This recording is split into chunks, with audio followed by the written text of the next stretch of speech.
নমস্কার, কেমন আছেন সবাই? চলুন আজ একটা কলা রেসিপি করে দেখাই। তার জন্য আলু, বেগুন লাগবে, কলা লাগবে।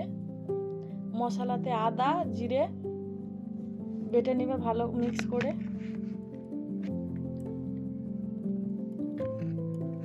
কড়াইতে জল দিয়ে দেবেন, তার উপর একটু হলুদ দিয়ে দেবেন, তাতে কলাটা কালো হবে না। অবশ্যই নুন দেবেন। এইভাবে সিদ্ধ করে নেবেন। কড়াইতে সর্ষের তেল দেবেন। সর্ষের তেলটা দিলে খুব ভালো হয়। তার মধ্যে দিয়ে সব এগুলো আলু আর বেগুনগুলো ভালো করে ভেজে নেবেন।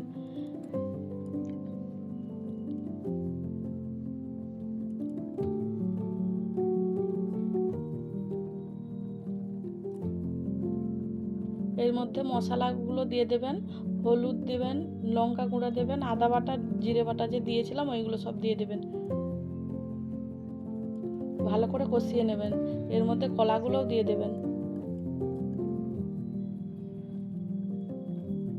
ভালো করে কষিয়ে জল দিয়ে দেবেন পরিমাণ মতন, কারণ ওনারা সিদ্ধ করে রাখা আছে সব কিছুই। একটু চিনি দেবেন। ভালোভাবে সিদ্ধ করে দেখবেন। জল মরে গেলে এইভাবে নামিয়ে রাখবেন। ছোট প্যানে একটা তেল দেবেন, সর্ষের তেলই দেবেন। দুটো লঙ্কা, দুটো তেজপাতা, 5 ফোড়ন, নিম পাতা, আমার শুকনো করে রাখা নিম পাতা ছিল তাই দিয়েছি।